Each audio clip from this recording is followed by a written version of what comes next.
तुमने कभी सोचा है कि सबसे ज्यादा चोट हमें किससे लगती है? दुश्मनों से? नहीं, सबसे गहरी चोट हमेशा अपने ही लोगों से लगती है।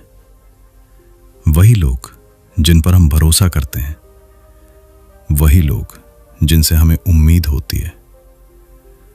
और तब हमारे दिमाग में एक सवाल बार बार गूंजता है, आखिर इंसान ऐसा क्यों करता है? कभी कोई तुम्हारे सामने मुस्कुराता है और पीछे से तुम्हारे खिलाफ चाल चलता है। कभी कोई तुम्हें कहता है मैं तो तुम्हारा भला चाहता हूं, और उसी वाक्य में तुम्हें इमोशनली कंट्रोल कर लेता है। कभी कोई तुम्हें गिल्ट में डाल देता है, कभी फियर में, कभी ऑब्लिगेशन में। और सबसे खतरनाक बात यह है, हमें पता भी नहीं चलता कि हमारे साथ क्या हो रहा है। हम इंसानों को बचपन से एक बात सिखाई जाती है, सब अच्छे होते हैं, सबकी इंटेंशन सही होती है, ज्यादा मत सोचो। लेकिन सच्चाई यह है, इंसान अच्छे या बुरे नहीं होते, इंसान कॉम्प्लेक्स होते हैं। यह ऑडियो बुक दूसरों को समझने से पहले तुम्हें एक अनकंफर्टेबल सच बताएगी। ज्यादातर इंसान खुद को नहीं जानते। हम सोचते हैं कि हम रैशनल हैं, हम सोचते हैं कि हम लॉजिकल डिसीजंस लेते हैं। लेकिन अगर यह सच होता तो दुनिया में टूटे हुए रिश्ते इतने ज्यादा क्यों होते? इंटेलिजेंट लोग बार बार वही गलतियां क्यों दोहराते? समझदार इंसान मैनिपुलेटिव लोगों के जाल में क्यों फंसते? सच ये है, हमारा दिमाग हमें धोखा देता है, हमारी इमोशंस हमें ब्लाइंड बना देती हैं, और हमारा ईगो हमें सच देखने नहीं देता। जब कोई हमें हर्ट करता है, हम कहते हैं यह बुरा इंसान है। लेकिन जब हम किसी को हर्ट करते हैं तो हम कहते हैं मेरी सिचुएशन अलग थी, मुझे मजबूरी थी। यही है ह्यूमन नेचर। तुम्हारे अंदर दो दिमाग रहते हैं, एक जो सोचता है, एक जो रिएक्ट करता है। प्रॉब्लम यह है, रिएक्शन वाला दिमाग ज्यादा तेज है। वो डरता है, वो गुस्सा करता है, वो जेलस होता है, वो वैलिडेशन चाहता है। और रैशनल दिमाग, वो बाद में आता है, जब डैमेज हो चुका होता है। ये ऑडियो बुक तुम्हें यह नहीं सिखाएगी कि सब बुरे हैं, बल्कि यह सिखाएगी लोग क्यों मैनिपुलेट करते हैं, लोग खुद से क्यों झूठ बोलते हैं, लोग पावर, अटेंशन और कंट्रोल के लिए क्या क्या कर जाते हैं, और सबसे जरूरी, तुम खुद कैसे इन पैटर्न्स में फंसते हो। एक छोटी कहानी सुनो। एक लड़का था, बहुत इंटेलिजेंट, बहुत टैलेंटेड, लेकिन हर बार वो गलत लोगों पर भरोसा करता था।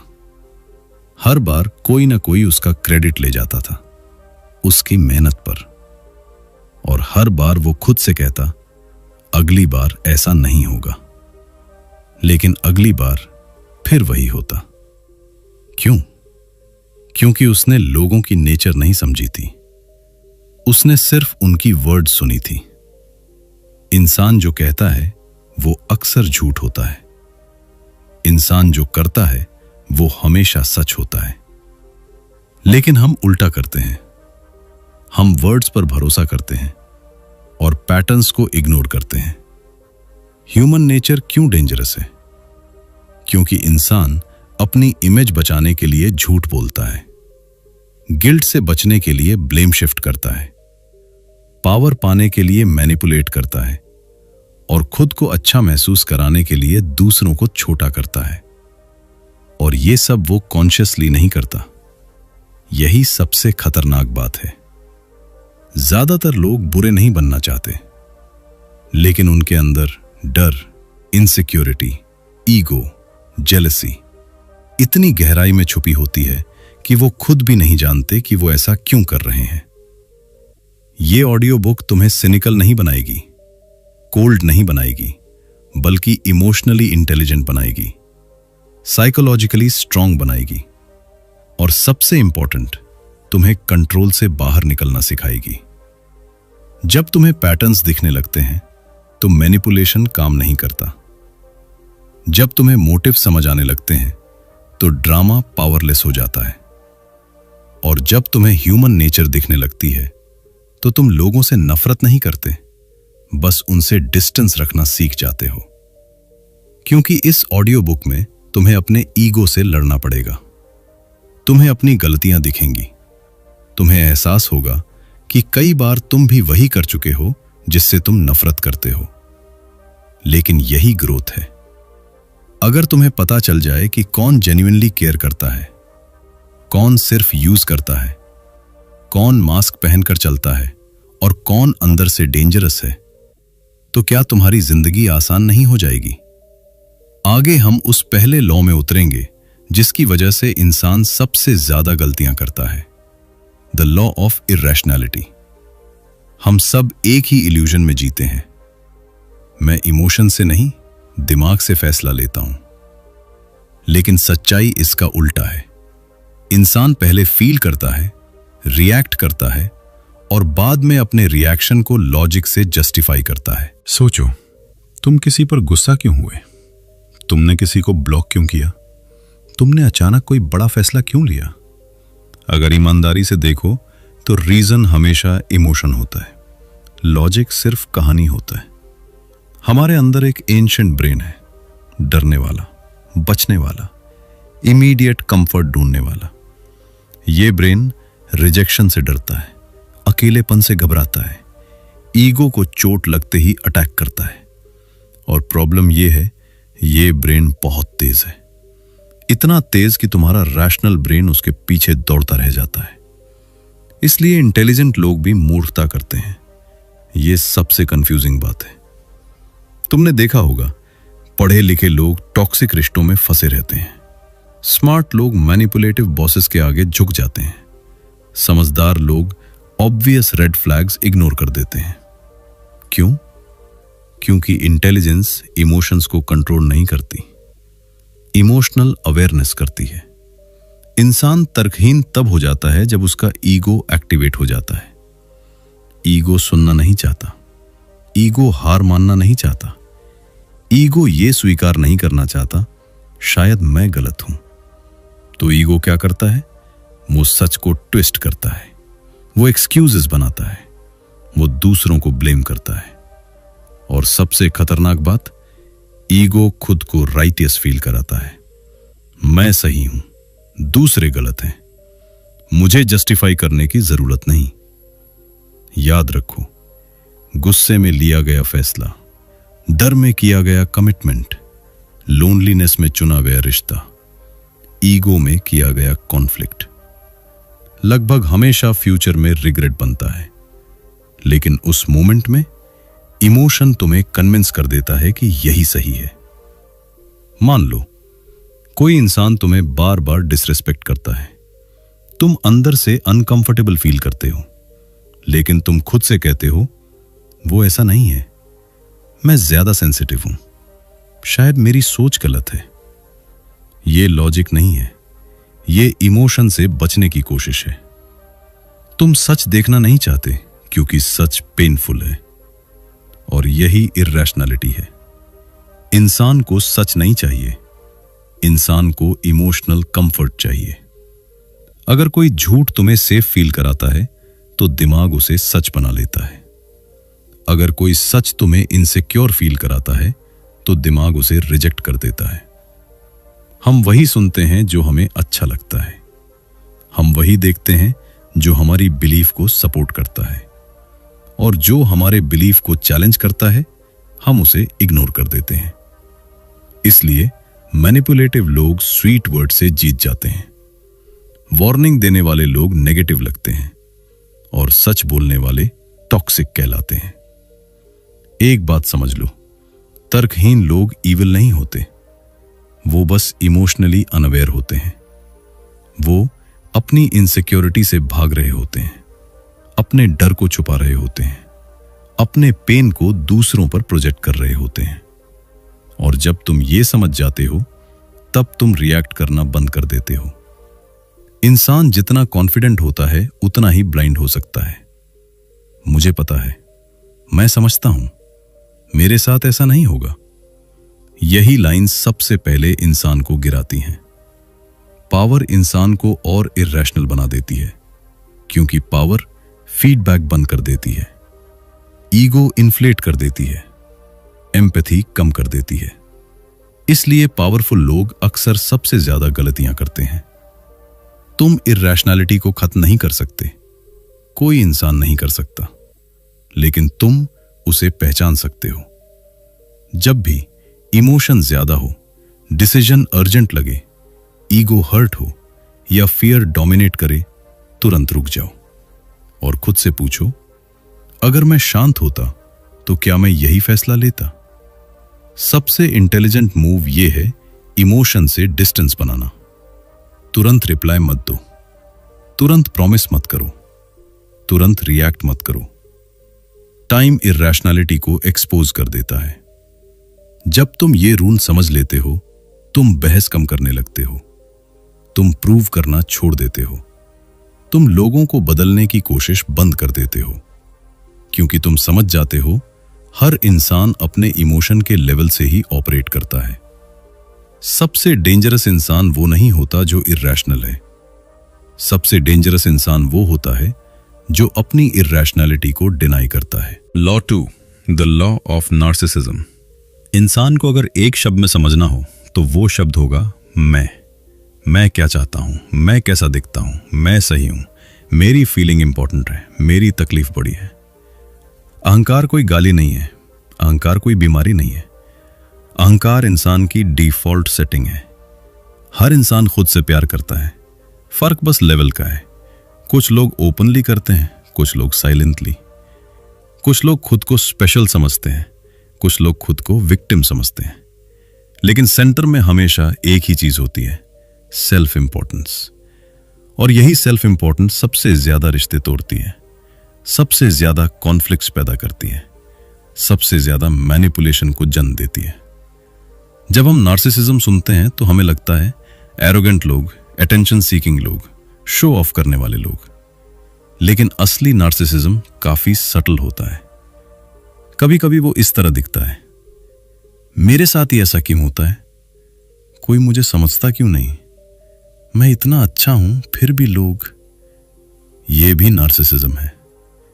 हर इंसान अंदर से कुछ चाहता है, अटेंशन, वैलिडेशन, एप्रिसिएशन, इंपॉर्टेंस। और जब ये नहीं मिलता तो इंसान ड्रामा क्रिएट करता है, गिल्ट दिलाता है, सिंपैथी मांगता है या साइलेंट पनिशमेंट देता है। एक वो जो खुद को बड़ा दिखाता है, दूसरा वो जो खुद को छोटा दिखाकर अटेंशन लेता है। दूसरा ज्यादा डेंजरस होता है, क्योंकि वो कहता है मैं तो कुछ भी नहीं हूं, मेरी कोई वैल्यू नहीं। लेकिन अंदर से वो चाहता है कोई मुझे उठाकर सेंटर में रख दे। नार्सिसिस्ट एम्पैथी का इस्तेमाल करता है, यह समझना बहुत जरूरी है। नार्सिसिस्ट को पता होता है तुम्हें किस बात से गिल्ट होगा, तुम्हें किस बात से डर लगेगा, तुम्हें किस बात से अच्छा फील होगा, और वो वही बटन्स दबाता है। वो तुम्हें यह महसूस कराएगा तुम स्पेशल हो, मेरे बिना तुम अधूरे हो, मैं तुम्हारे लिए सब कर रहा हूं। जब तक तुम उसकी जरूरत पूरी करते रहो। प्रॉब्लम यह है हम नार्सिसिज्म को पहचानते नहीं, क्योंकि नार्सिसिस्ट हमेशा बैड बिहेव नहीं करता। वो कभी बहुत केयरिंग होता है, कभी बहुत चार्मिंग, कभी बहुत अंडरस्टैंडिंग, और यही कंफ्यूजन पैदा करता है। हेल्दी इंसान रिश्ते में मिरर बनता है, नार्सिसिस्ट रिश्ते में स्पॉटलाइट चाहता है। उसकी फीलिंग्स डिस्कस हों, उसकी प्रॉब्लम्स इंपॉर्टेंट हों, उसकी बाउंड्रीज रिस्पेक्टेड हों। लेकिन जब बात तुम्हारी आए, वो बोल्ड हो जाता है, वो टॉपिक बदल देता है, वो तुम्हें ड्रामेटिक कह देता है। जैसे जैसे किसी इंसान को अथॉरिटी मिलती है, फॉलोअर्स मिलते हैं, अटेंशन मिलती है, उसका नार्सिसिज्म ग्रो करता है, क्योंकि अब कोई उसे चैलेंज नहीं करता, कोई उसे सच नहीं दिखाता। नार्सिसिस्ट क्यों डेंजरस है? क्योंकि वो खुद को सही मानता है, वो अपोलोजाइज नहीं करता, वो अकाउंटेबिलिटी नहीं लेता, वो हमेशा जस्टिफाई करता है। और धीरे धीरे तुम खुद पर डाउट करने लगते हो। शायद मेरी एक्सपेक्टेशन ज्यादा हैं, शायद मैं ही प्रॉब्लम हूं। जब कोई इंसान तुम्हारी रियलिटी डिनाई करे, तुम्हारी फीलिंग्स को इनवैलिडेट करे, तुम्हें कंफ्यूज करे और फिर कहे मैं तो तुम्हारे भले के लिए कह रहा हूं, तो समझ लो अहंकार एक्टिव है। सेल्फ लव कहता है मैं ठीक हूं और तुम भी ठीक हो। नार्सिसिज्म कहता है मैं ठीक हूं और तुम तभी ठीक हो जब तुम मुझे वैलिडेट करो। नार्सिसिस्ट कभी बदलता नहीं जब तक उसका ईगो टूट न जाए, और ईगो तभी टूटता है जब रियलिटी उसे एक्सपोज कर देती है। तुम्हें क्या करना है? तुम नार्सिसिस्ट को बदलने नहीं आए हो, तुम थेरेपिस्ट नहीं हो। तुम्हारा काम सिर्फ इतना है, खुद को सेंटर से हटाना। ज्यादा एक्सप्लेन मत करो, ज्यादा प्रूव मत करो, ज्यादा सैक्रिफाइस मत करो, क्योंकि नार्सिसिस्ट सैक्रिफाइस को एंटाइटलमेंट समझता है। जैसे ही तुम डिस्टेंस बनाते हो, तुम्हें पैटर्न्स दिखने लगते हैं, तुम्हें मैनिपुलेशन दिखने लगता है, तुम्हें क्लैरिटी आने लगती है। और क्लैरिटी नार्सिसिस्ट की सबसे बड़ी दुश्मन है। इंसान दूसरों से नहीं, अपनी इमेज से सबसे ज्यादा प्यार करता है, और जो इंसान अपनी इमेज बचाने के लिए तुम्हें चोट पहुंचा सकता है, वो कभी सेफ नहीं होगा। Law 3, the law of role playing. इंसान झूठ बोलने से पहले एक काम जरूर करता है, वो एक भूमिका चुनता है। कोई अच्छा बनने की भूमिका, कोई समझदार बनने की, कोई पीड़ित बनने की, कोई त्यागी बनने की, और फिर वो उसी रोल में इतना घुस जाता है कि खुद को भी वही समझने लगता है। हम अक्सर कहते हैं वो ऐसा दिखता नहीं, उससे ये उम्मीद नहीं थी, लेकिन सच ये है इंसान वही करता है जो उसकी जरूरत पूरी करता है। रोल वही होता है जो उस समय यूजफुल हो। हर जगह, घर, ऑफिस, रिलेशनशिप, दोस्ती, सोशल मीडिया, एक ही नियम चलता है, इंप्रेशन मैनेजमेंट। लोग सोचते हैं मैं कैसा दिखूं, लोग मेरे बारे में क्या सोचें, मेरी इमेज कैसे सेफ रहे।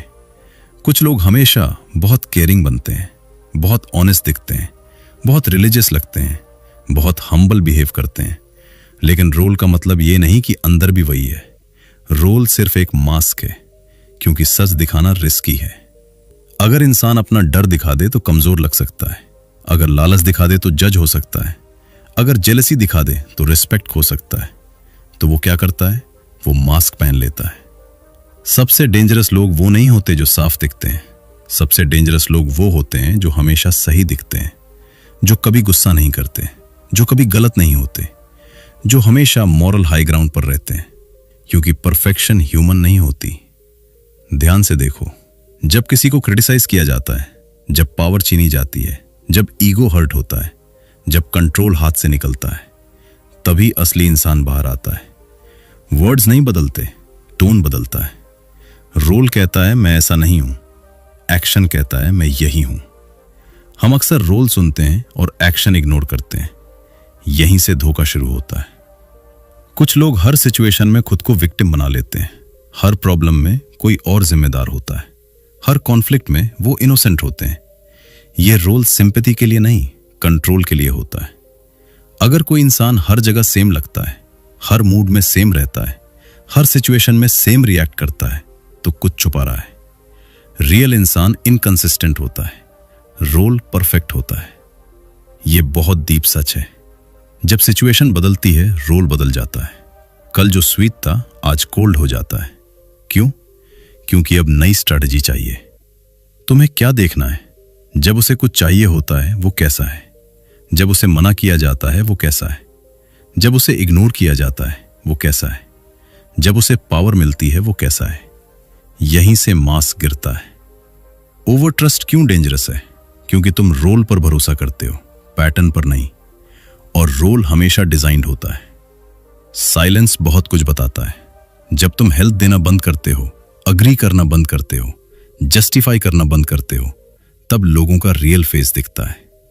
ये ऑडियो बुक तुम्हें सब पर शक करना नहीं सिखा रही, ये सिखा रही है देखो, पर जल्दी भरोसा मत करो, ऑब्जर्व करो, टाइम दो, प्रेशर टेस्ट देखो।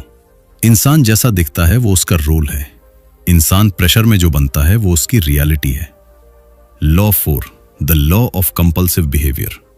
इंसान बदलता नहीं है। ये लाइन सुनने में हार्श लगती है, लेकिन यही सबसे लिबरेटिंग सच भी है। इंसान रिपीट करता है, बार बार, हर जगह, हर रिश्ते में। बस चेहरे बदलते हैं, सिचुएशंस बदलती हैं, पैटर्न वही रहता है। तुमने देखा होगा, कोई बार बार टॉक्सिक रिश्ते चुनता है, कोई हर जॉब में बॉस से लड़ पड़ता है, कोई हर फ्रेंडशिप में खुद को विक्टिम बना लेता है, कोई हर बार भरोसा करके टूटता है और फिर वो कहता है मेरी किस्मत ही खराब है। नहीं, ये किस्मत नहीं है, ये कंपल्सिव पैटर्न है। कंपल्सिव बिहेवियर कोई कॉन्शियस चॉइस नहीं होता, ये दिमाग का शॉर्टकट होता है। जो बिहेवियर बचपन में या शुरुआती जीवन में कभी काम आ गया, दिमाग उसे सेफ मान लेता है और फिर वही बिहेवियर हर सिचुएशन में इस्तेमाल होने लगता है। बहुत लोग ये नहीं समझते, हमारे ज्यादातर पैटर्न्स हमने तब सीखे थे जब हम वल्नरेबल थे। अटेंशन पाने के लिए, पनिशमेंट से बचने के लिए, प्यार पाने के लिए, रिजेक्शन से बचने के लिए, और वही तरीका हम अडल्टहुड में भी यूज करते रहते हैं, भले ही अब वो तरीका हमें नुकसान पहुंचा रहा हो। एग्जाम्पल समझो, एक बच्चा अगर यह सीखता है अगर मैं शांत रहूंगा तो कॉन्फ्लिक्ट नहीं होगा, तो बड़ा होकर वो डिसरिस्पेक्ट सहता रहेगा, बोल नहीं पाएगा, बाउंड्री नहीं रख पाएगा और हर बार कहेगा मैं ऐसा ही हूं। जब कोई इंसान कहता है मैं ऐसा ही हूं, मैं चेंज नहीं कर सकता, तो समझ लो वो अपने पैटर्न का गुलाम है। चेंज मुश्किल है, नामुमकिन नहीं, लेकिन पहले पैटर्न दिखना चाहिए। कंपल्सिव लोग प्रेडिक्टेबल होते हैं, ये बहुत इंपॉर्टेंट बात है। जो इंसान बार बार झूठ बोलता है, बार बार ब्लेम करता है, बार बार गोस्ट करता है, बार बार कंट्रोल करता है, वो अगली बार भी वही करेगा। तुम स्पेशल नहीं हो, तुम बस अगली सिचुएशन हो। हम रेड फ्लैग्स क्यों इग्नोर करते हैं? क्योंकि हम भी कंपल्सिव होते हैं। अगर तुम्हारा पैटर्न है सेव करना, फिक्स करना, समझौता करना, तो तुम वार्निंग साइंस देखोगे लेकिन एक्शन नहीं लोगे, क्योंकि तुम्हारा अनकॉन्शियस कहेगा ये सब नॉर्मल है। ये लाइन ध्यान से सुनो, स्ट्रॉन्ग अट्रैक्शन अक्सर अनहेल्दी पैटर्न की पहचान होती है, क्योंकि फेमिलियरिटी सेफ्टी लगती है। अगर केओस जाना पहचाना है तो काम बोरिंग लगेगा। कंपल्सिव बिहेवियर छुपता नहीं है, वो छोटे जेस्चर्स में दिखता है, रिपीटेड रिएक्शंस में दिखता है, प्रेशर में साफ दिखता है। अगर कोई इंसान हर बार वही करता है तो अगली बार भी वही करेगा। तुम चाहे कितनी एम्पैथी दिखाओ, कितना समझो, जब तक इंसान खुद अपने पैटर्न को नहीं देखता वो बदलेगा नहीं और तुम थक जाओगे। सबसे पहले अपना पैटर्न पहचानो। खुद से पूछो, मैं किस तरह के लोगों की तरफ खिंचता हूं? मैं हर कॉन्फ्लिक्ट में क्या रोल निभाता हूं? मैं किस पॉइंट पर खुद को खो देता हूं? ये सवाल पेनफुल है, लेकिन यहीं से फ्रीडम शुरू होती है।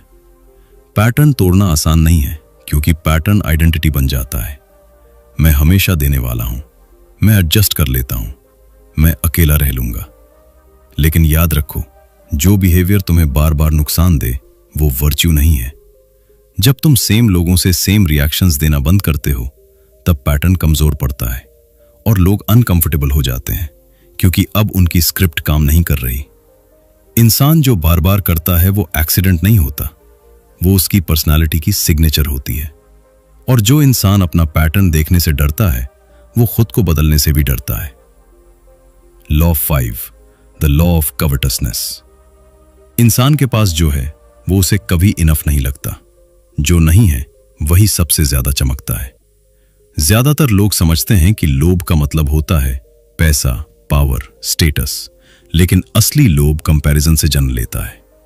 जब तक इंसान अकेला है वो शांत रहता है, जैसे ही वो देखता है उसके पास है, मेरे पास नहीं, कुछ अंदर जलने लगता है। हम खुद से ज्यादा चीजें नहीं चाहते, हम दूसरों को देख के चाहते हैं। किसी की रिलेशनशिप, किसी की लाइफस्टाइल, किसी की सक्सेस, किसी की फ्रीडम, और फिर दिमाग कहता है मुझे भी चाहिए। हर स्क्रॉल के साथ कोई बेहतर दिख रहा है, कोई आगे निकल गया है, कोई ज्यादा खुश लग रहा है, और तुम्हारा दिमाग तुम्हारी जिंदगी को कम समझने लगता है। यही से डिससैटिस्फैक्शन शुरू होता है। लोभ क्यों कभी सेटिस्फाई नहीं होता? क्योंकि वो गोल नहीं है, वो मूविंग टारगेट है। आज जो चाहिए था कल बोरिंग हो जाता है, आज जो सपना था कल बेसलाइन बन जाता है, और फिर नया कंपैरिजन। बहुत लोग इसलिए चीट नहीं करते कि उनका रिश्ता खराब है, वो इसलिए चीट करते हैं क्योंकि उन्हें लगता है शायद बाहर कुछ बेटर है। और जब बाहर जाता है तो अंदर की चीज की वैल्यू समझ आती है, लेकिन तब देर हो चुकी होती है। जब किसी को कुछ चाहिए वो मास्क पहनता है, वो स्वीट बनता है, वो पेशेंस दिखाता है, लेकिन जैसे ही उसे मिल जाता है उसका बिहेवियर बदल जाता है, क्योंकि अब डिजायर खत्म हो चुकी है। एनवी कहती है काश मेरे पास भी होता। कविटसनेस कहती है मुझे वही चाहिए। और जब इंसान दूसरे की चीज चाहता है वो बाउंड्रीज भूल जाता है। लोग क्रेडिट क्यों चुराते हैं? क्योंकि उन्हें अटेंशन चाहिए, उन्हें रिकग्निशन चाहिए, और वो सोचते हैं अगर मेरे पास नहीं है तो मैं ले लूंगा। यही लोभ है। लोभ इंसान को अंधा बना देता है जब डिजायर बहुत स्ट्रांग हो। इंसान रिस्क नहीं देखता, कॉन्सिक्वेंसेस नहीं देखता, एथिक्स नहीं देखता। वो बस एक चीज देखता है, अभी चाहिए। तुम्हें कैसे पता चले कि सामने वाला लोभी है? देखो, वो हमेशा कंपेयर करता है, वो दूसरों की सक्सेस कम करता है, वो तुम्हारी अचीवमेंट्स को मिनिमाइज करता है, वो कभी सेटिस्फाइड नहीं दिखता। और सबसे बड़ा संकेत, वो खुश नहीं होता जब तुम आगे बढ़ते हो। खुद का लोभ पहचानना ये आसान नहीं है, क्योंकि हम अपने डिजायर को एम्बिशन कह देते हैं। खुद से पूछो, मैं ये चीज क्यों चाहता हूं? अगर कोई और ना देखे तब भी क्या मैं चाहूंगा, या मैं सिर्फ कंपेयर कर रहा हूं? कंटेंटमेंट पावर देता है। जो इंसान सेटिस्फाइड है उसे मैनिपुलेट करना मुश्किल होता है, क्योंकि मैनिपुलेशन डिजायर पर काम करती है। अगर तुम्हें कुछ चाहिए ही नहीं तो कोई तुम्हें कंट्रोल नहीं कर सकता। लोभ तुम्हें प्रेजेंट से दूर कर देता है। तुम जो है उसे एंजॉय नहीं कर पाते, जो बन चुके हो उसे देख नहीं पाते, जो हासिल किया है उसे फील नहीं कर पाते। इंसान को जो नहीं मिला वो उसे ज्यादा वैल्यूएबल लगता है उस चीज से जो उसने मेहनत से बनाई है।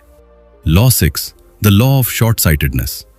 इंसान भविष्य को नहीं देखता, वो सिर्फ आज देखता है। अभी की राहत, अभी का फायदा, अभी का कंफर्ट, और यही अभी धीरे धीरे उसका कल खा जाता है। मानव दिमाग ऐसा बना है कि उसे तुरंत मिलने वाली खुशी बहुत साफ दिखती है, लेकिन देर से मिलने वाला फायदा धुंधला लगता है। इसलिए एक और एपिसोड देख लेना आसान लगता है, लेकिन एक और घंटे मेहनत करना भारी। एक बहस जीतना अच्छा लगता है, लेकिन रिश्ते को बचाने के लिए झुकना ईगो को चुभता है। इंसान खुद से कहता है अभी थोड़ा एडजस्ट कर लेता हूं, अभी चुप रहना ही बेहतर है, अभी रिस्क लेने की जरूरत नहीं। लेकिन अभी जब आदत बन जाता है तो एक दिन इंसान जागता है और खुद को ऐसी जिंदगी में पाता है जो उसने कभी कॉन्शियसली चुनी ही नहीं थी। अदूरदर्शिता डर से पैदा होती है। फ्यूचर अनसर्टन है और अनसर्टनिटी इंसान को असहज करती है, इसलिए वो नोन पेन को चुन लेता है और अननोन ग्रोथ से दूर भागता है।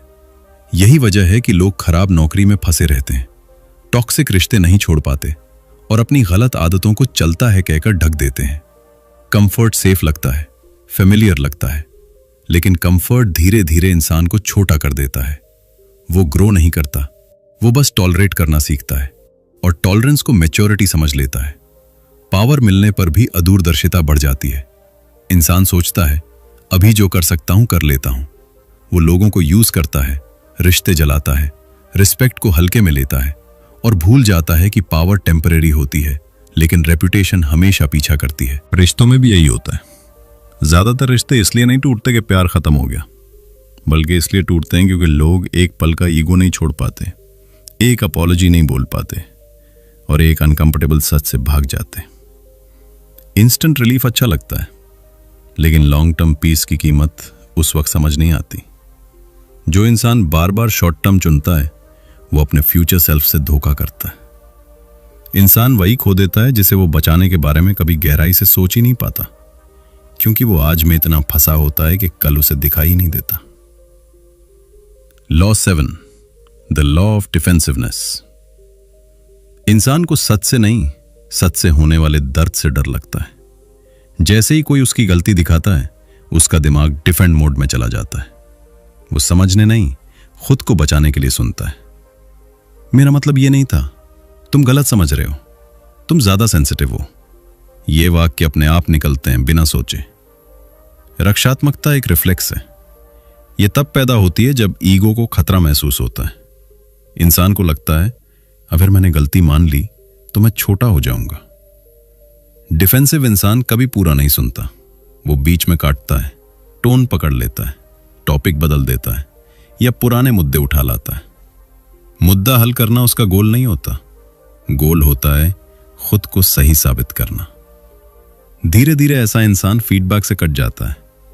उसके आसपास लोग सच बोलना बंद कर देते हैं और फिर वो कहता है कोई मुझे समझता ही नहीं।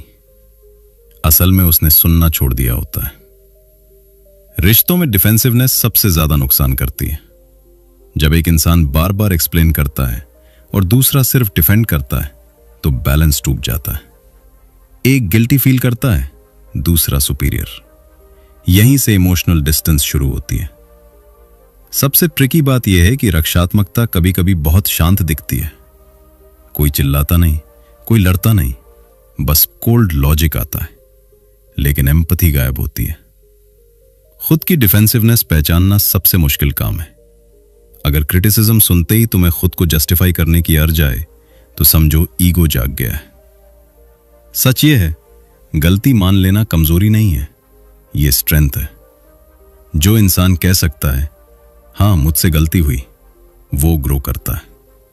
और जो इंसान हर बार डिफेंड करता है वो वहीं अटका रहता है। इंसान सच इसलिए रिजेक्ट नहीं करता क्योंकि वो गलत है, बल्कि इसलिए क्योंकि सच उसकी बनाई हुई इमेज को तोड़ देता है। Law 8, self sabotage. इंसान अक्सर अपनी जिंदगी में सबसे बड़ा नुकसान खुद ही करता है। कोई उसे धक्का नहीं देता, कोई उसे मजबूर नहीं करता, फिर भी वो ऐसे फैसले ले लेता है जो बाद में उसी को चोट पहुंचाते हैं। सेल्फ सैबोटाज अचानक नहीं होता। यह तब आता है जब इंसान किसी चीज के बहुत करीब पहुंच जाता है, सफलता के, प्यार के या किसी नए स्तर के। उस पल उसका अंदर का डर जाग जाता है। डर इस बात का नहीं होता कि सब खत्म हो जाएगा, डर इस बात का होता है कि सब बदल जाएगा। इंसान सोचता है अगर मैं आगे बढ़ गया तो एक्सपेक्टेशंस बढ़ जाएंगी, लोग मुझे देखने लगेंगे, मुझसे और उम्मीद करेंगे, और अगर मैं गिर गया तो सब देखेंगे। इसलिए दिमाग एक चाल चलता है। वो प्रोक्रास्टिनेशन को आराम बना देता है, ओवर थिंकिंग को इंटेलिजेंस कह देता है, परफेक्शनिज्म को हाई स्टैंडर्ड बता देता है, और इंसान खुद से कहता है अभी सही समय नहीं है। रिश्तों में भी यही होता है।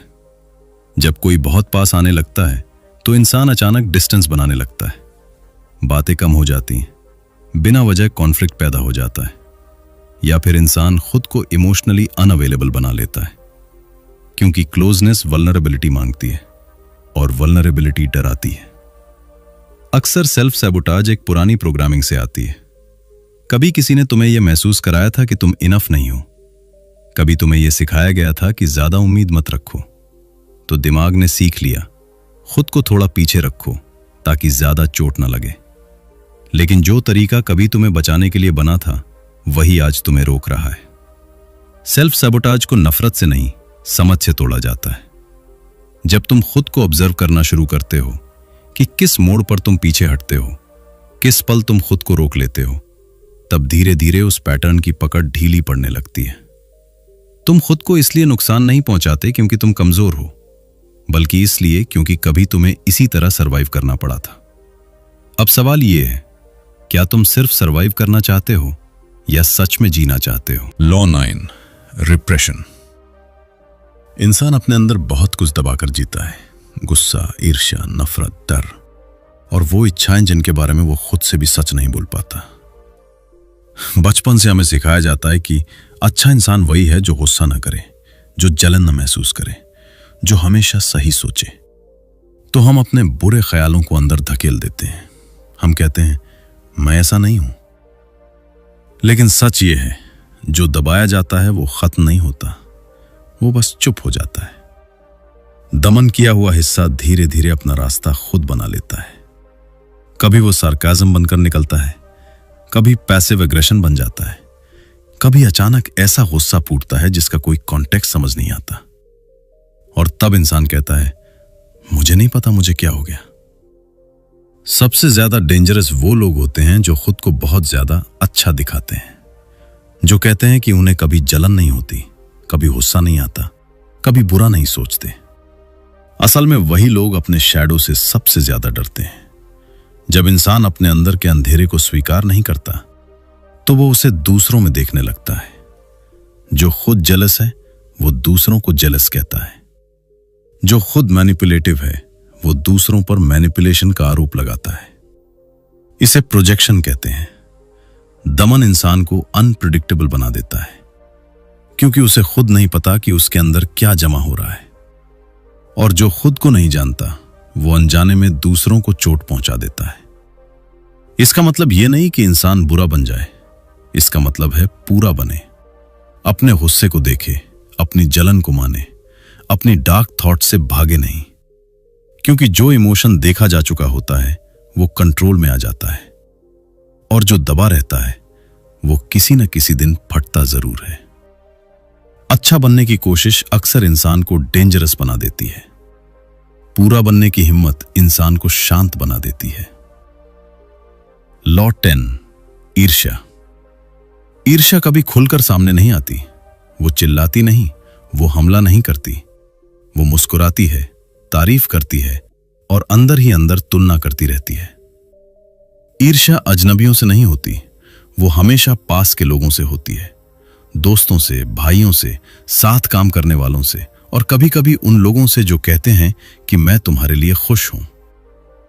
जब कोई इंसान किसी और को आगे बढ़ते देखता है और उसके अंदर खुद को छोटा महसूस करने का दर्द उठता है, वहीं से ईर्ष्या जन्म लेती है। यह कमी से नहीं आती, ये ह्यूमिलिएशन से आती है। ईर्ष्यालु इंसान सीधे नफरत नहीं कर पाता, इसलिए उसका व्यवहार कंफ्यूजिंग होता है। वो बधाई देता है लेकिन आवाज में गर्मजोशी नहीं होती। वो तारीफ करता है लेकिन साथ में यह भी जोड़ देता है किस्मत अच्छी थी। ईर्ष्या अक्सर पैसिव होती है। कोई खुलकर नुकसान नहीं करता, बस सपोर्ट करना बंद कर देता है। मौके होते हुए भी बताता नहीं, जरूरत पड़ने पर अवेलेबल नहीं होता, और फिर भी कहता है मैं तो वही हूं। सबसे बड़ा सच यह है कि ईर्ष्या सफलता से और तेज हो जाती है। जब तक तुम एवरेज हो सब ठीक है। जैसे ही तुम आगे बढ़ते हो, कुछ लोगों का व्यवहार बदलने लगता है। वो दूर हो जाते हैं या ठंडे पड़ जाते हैं। ईर्ष्या को पहचानना जरूरी है, लेकिन उससे भी ज्यादा जरूरी है अपनी खुद की ईर्ष्या को देखना। अगर किसी की सफलता तुम्हें अंदर से चुभती है, अगर तुम उसकी मेहनत को कम करके दिखाना चाहते हो, तो ईमानदारी से मान लो ये ईर्ष्या है।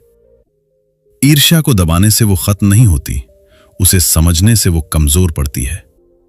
जब तुम कंपैरिजन से बाहर आते हो और अपनी दिशा पर ध्यान देते हो, तो ईर्ष्या अपना जहर खो देती है।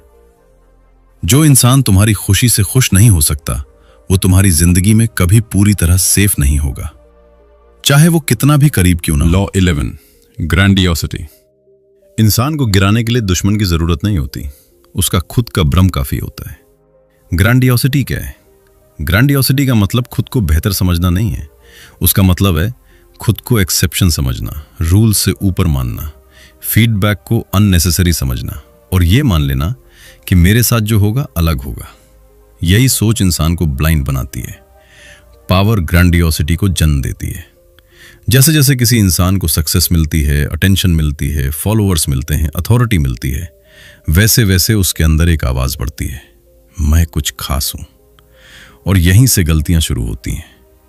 प्रेज सुनकर इंसान फील करता है मैं सही रास्ते पर हूं, लेकिन अगर प्रेज चैलेंज में ना बदले तो वो ग्रोथ रोक देती है। क्योंकि कोई सवाल नहीं पूछता, कोई गलती नहीं दिखाता, कोई सच नहीं बोलता। जब कुछ गलत होता है वो कहते हैं लोग समझ नहीं पाए, दुनिया मेरे लेवल की नहीं है, ये मेरे विजन को हैंडल नहीं कर सके। लेकिन कभी ये नहीं कहते शायद मैं गलत था। जब इंसान सिर्फ हाँ सुनता है, सिर्फ प्रेस सुनता है, सिर्फ सपोर्टर से घिरा होता है, तो रियलिटी गायब हो जाती है। और बिना रियलिटी के इंसान डेंजरस हो जाता है। जितनी ज्यादा ग्रैंडियोसिटी उतनी कम एम्पैथी। क्योंकि जब तुम खुद को सेंटर मान लेते हो तो दूसरों की फीलिंग्स बैकग्राउंड बन जाती हैं। ऐसे लोग पार्टनर की नीड्स इग्नोर करते हैं, बाउंड्रीज को ड्रामा कहते हैं, क्रिटिसिज्म को डिसरिस्पेक्ट समझते हैं और कहते हैं तुम मेरे लेवल के नहीं हो, जबकि असल में वो अकाउंटेबिलिटी से भाग रहे होते हैं। ग्रैंडियोसिटी इंसान को धीरे धीरे गिराती है। पहले छोटी वार्निंग्स इग्नोर होती हैं, फिर छोटी मिस्टेक्स रिपीट होती हैं, फिर एक बड़ा फॉल आता है जिसका शॉक बहुत गहरा होता है। रियलिटी हमेशा लौटती है। यह सबसे बड़ा रूल है। रियलिटी डिले हो सकती है, डिनाई नहीं। जो इंसान खुद को बहुत बड़ा समझने लगता है वो एक दिन खुद को बहुत अकेला पाता है। खुद को कैसे बचाओ?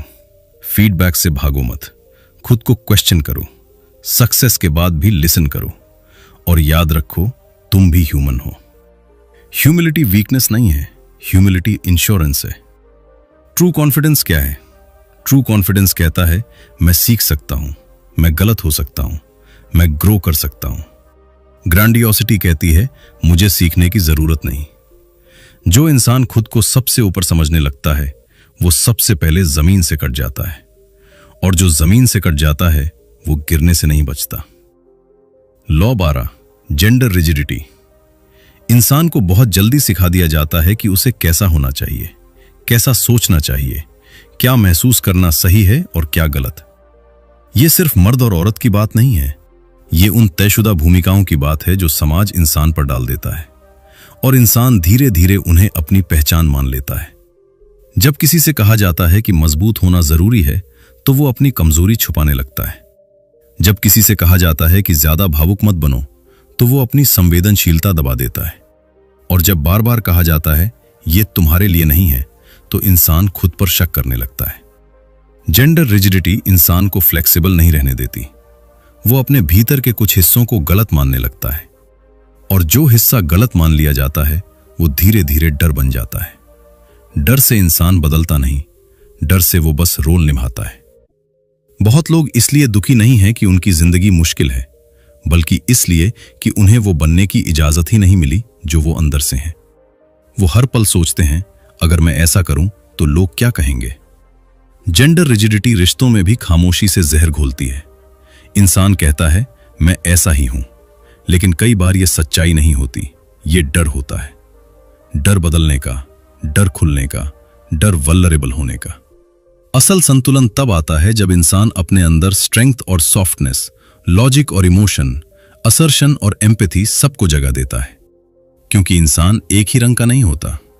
जब कोई व्यक्ति लेबल से बाहर सोचता है तो वो समाज के लिए असहज हो जाता है, लेकिन वही असहजता उसकी आजादी बनती है। जेंडर रिजिडिटी इंसान को सुरक्षित महसूस कराती है, लेकिन जिंदा नहीं। आजादी थोड़ी डरावनी होती है, लेकिन वही इंसान को पूरा बनाती है। लेबल्स पहचान नहीं देते, लेबल्स सीमाएं खींचते हैं, और जो इंसान इन सीमाओं को सच मान लेता है वो अपनी ही जिंदगी आधी जीता है। लॉ 13, लक्ष्यहीनता। इंसान तब सबसे ज्यादा खोया होता है जब वो हर दिन कुछ न कुछ कर रहा होता है, लेकिन ये नहीं जानता कि वो क्यों कर रहा है। लक्ष्यहीनता आलस्य जैसी नहीं दिखती। अक्सर वो बहुत मेहनती चेहरा पहन लेती है। दिन भर भाग दौड़, काम, जिम्मेदारियां, लोगों की उम्मीदें, सब कुछ चलता रहता है, लेकिन रात को एक अजीब सी खालीपन की आवाज आती है, क्योंकि इंसान चल तो रहा है पर किसी दिशा में नहीं। जब किसी के पास अपना कोई उद्देश्य नहीं होता तो वो दूसरों के उद्देश्यों में फिट होने लगता है। समाज जो कहता है वही सही लगने लगता है, घर वाले जो चाहते हैं वही जिंदगी बन जाती है, और धीरे धीरे इंसान अपनी आवाज पहचानना भूल जाता है। लक्ष्यहीनता आराम देती है, क्योंकि अगर कोई लक्ष्य नहीं है तो असफल होने का डर भी नहीं है। कोई बड़ा सवाल नहीं, कोई बड़ा जोखिम नहीं, बस दिन काटना है। लेकिन यही आराम धीरे धीरे रिग्रेट में बदल जाता है, क्योंकि समय चलता रहता है और बिना दिशा के चल रहा इंसान पीछे छूटता चला जाता है। ऐसे लोग अक्सर दूसरों की जिंदगी देखकर जीते हैं। कभी एनवी करते हैं, कभी इमिटेट करते हैं, कभी किसी की सफलता से इंस्पायर होते हैं तो कभी उसी सफलता से चिढ़ जाते हैं, क्योंकि उनके पास अपना कोई कंपास नहीं होता, उद्देश्य कोई बड़ा सपना नहीं होता। कभी कभी वो बस इतना होता है कि तुम किस इंसान बनना नहीं चाहते या किस दिशा में अब और नहीं जाना चाहते। यहीं से क्लैरिटी जन्म लेती है। जब इंसान को थोड़ी भी दिशा मिल जाती है तो उसका व्यवहार बदलने लगता है। वो डिस्ट्रैक्शन से दूर रहता है, वो हर बात पर रिएक्ट नहीं करता, क्योंकि अब उसके पास खोने के लिए कुछ है, अपनी दिशा। लक्ष्यहीनता इंसान को भीड़ का हिस्सा बनाती है। उद्देश्य इंसान को अकेला भी कर सकता है, लेकिन वही अकेलापन उसे असली बनाता है। जिस इंसान को खुद नहीं पता कि वो कहां जा रहा है, वो चाहे जितनी दूर पहुंच जाए, अंदर से खाली ही रहेगा। लॉ 14, अनुरूपता। इंसान सबसे ज्यादा तब भटकता है जब उसके पास कोई दिशा नहीं होती। वो चलता रहता है लेकिन नहीं जानता कहां। आज ज्यादातर लोग बिजी हैं, काम में, फोन में, सोशल मीडिया में, लोगों की एक्सपेक्टेशंस में, लेकिन बिजी होना एमलेस होने को छुपा देता है। तुम थकते हो पर आगे नहीं बढ़ते। जब कोई पूछता है तुम क्या चाहते हो तो जवाब नहीं मिलता, क्योंकि एमलेसनेस सेफ है। अगर कोई एम नहीं तो फेल भी नहीं, लेकिन बिना एम के जिंदगी सिर्फ रिएक्शन बन जाती है। जब तुम्हें खुद नहीं पता कि तुम क्या चाहते हो तो कोई और तय कर देता है। सोसाइटी, फैमिली, ट्रेंड्स, लाउड लोग, और तुम धीरे धीरे अपनी डायरेक्शन खो देते हो। एमलेस इंसान दूसरों की जिंदगी देखकर जीता है। वो कंपेयर करता है, वो इमिटेट करता है, वो कंफ्यूज रहता है, क्योंकि उसका खुद का कंपास टूटा हुआ है। पर्पस ढूंढना सोच का काम नहीं है, ये करेज का काम है। क्योंकि पर्पस चुनने का मतलब कुछ चीजों को छोड़ना, कुछ लोगों को नाराज करना, कुछ रास्तों को बंद करना। एमलेसनेस सबके लिए खुला रखती है, पर्पस सिलेक्टिव होता है। जब अंदर डायरेक्शन नहीं होती तो बाहर केओस बनता है। Unnecessary conflicts, gossip, emotional ups and downs, attention seeking, ये सब एमलेसनेस के सिम्टम्स हैं। एम का मतलब लाइफ लॉन्ग मिशन नहीं होता। कभी कभी बस ये जानना काफी है कि आज तुम किस दिशा में हो। क्लैरिटी धीरे धीरे बनती है। जब इंसान को पता होता है कि उसे कहाँ जाना है तो वो डिस्ट्रैक्शन से बचता है, टॉक्सिक लोगों को इग्नोर करता है, टाइम वेस्ट नहीं करता, क्योंकि उसे पता है हर चीज की कीमत क्या है। अगर कोई जज ना करे तो मैं क्या चुनूंगा? अगर डर ना हो तो मैं किस तरफ जाऊंगा? मैं किस चीज से भाग रहा हूं?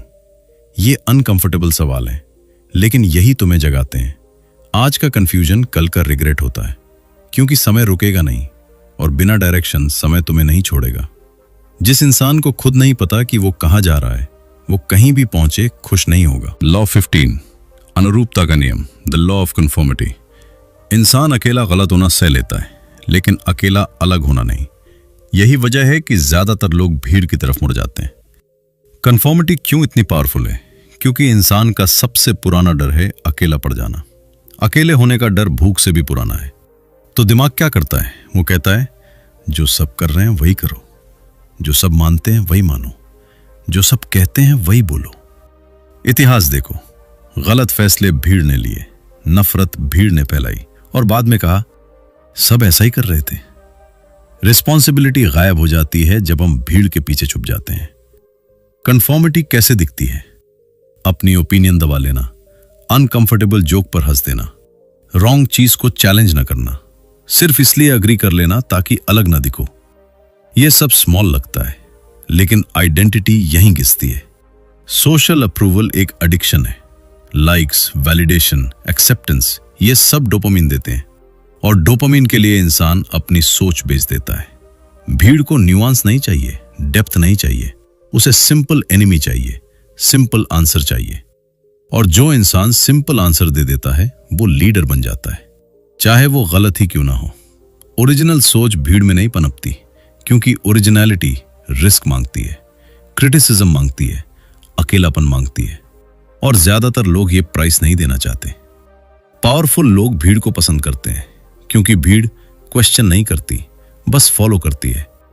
और जब सब फॉलो करें तो गलत भी नॉर्मल लगने लगता है। खुद से पूछो, क्या मैं अपनी राय इसलिए बदलता हूं क्योंकि मेजॉरिटी अलग सोचती है?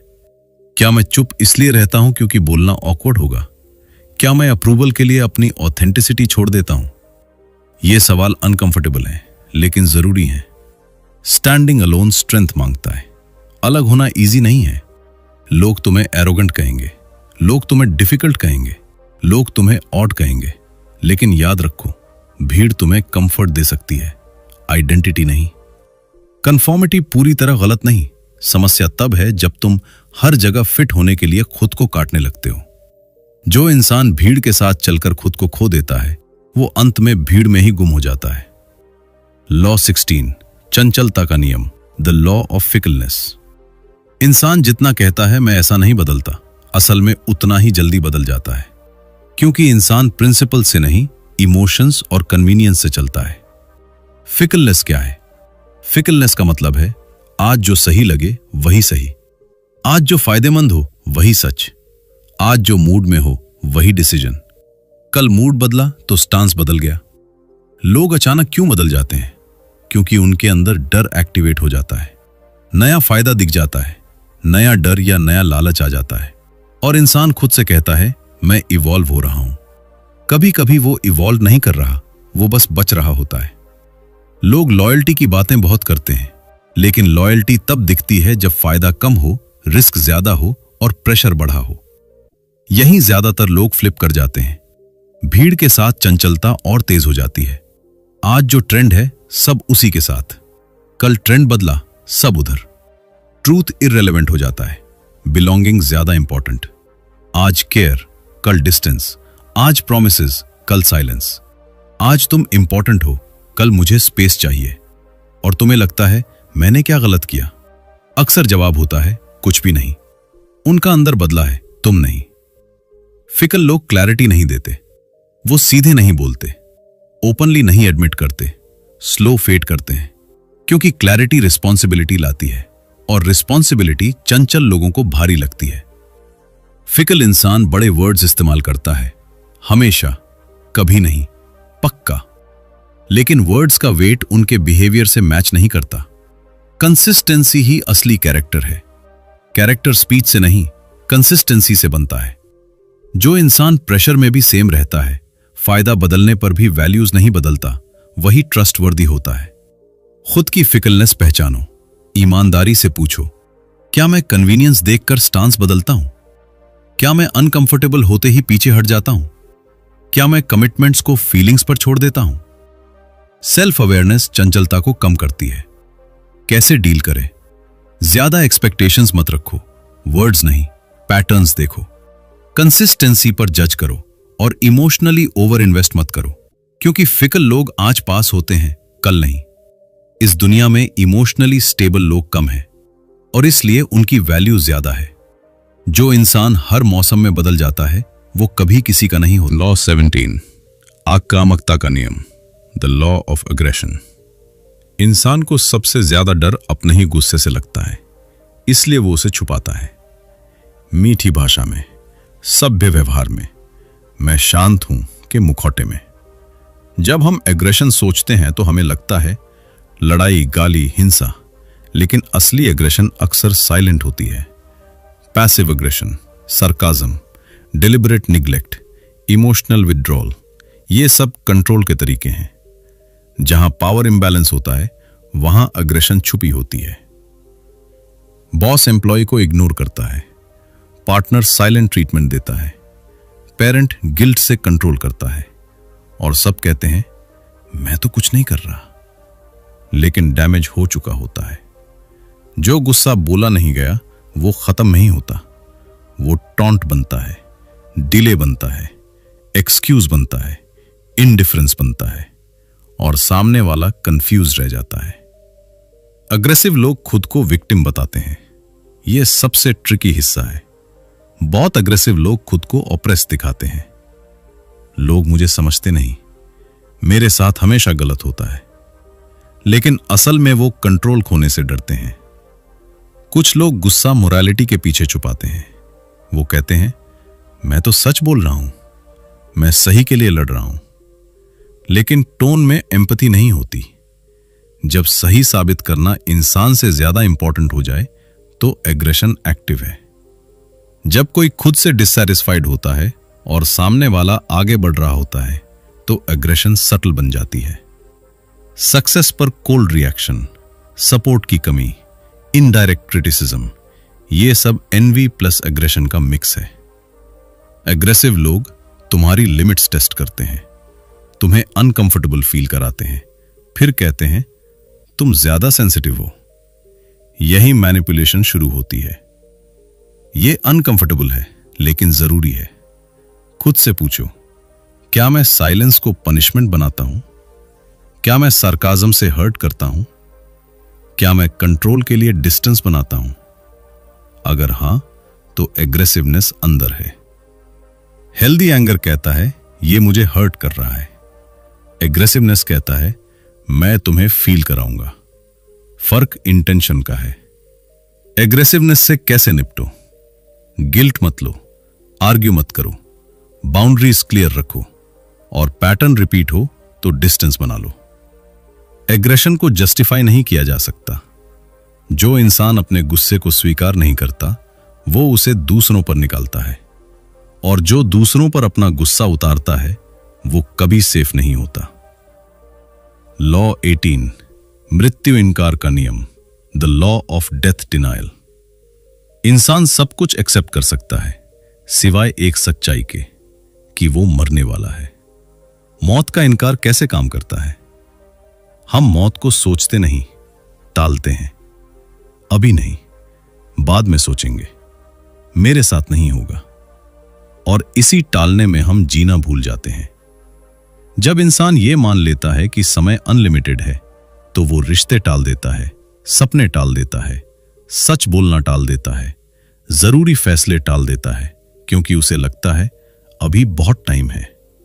मौत का डर अक्सर जिंदगी के डर में बदल जाता है।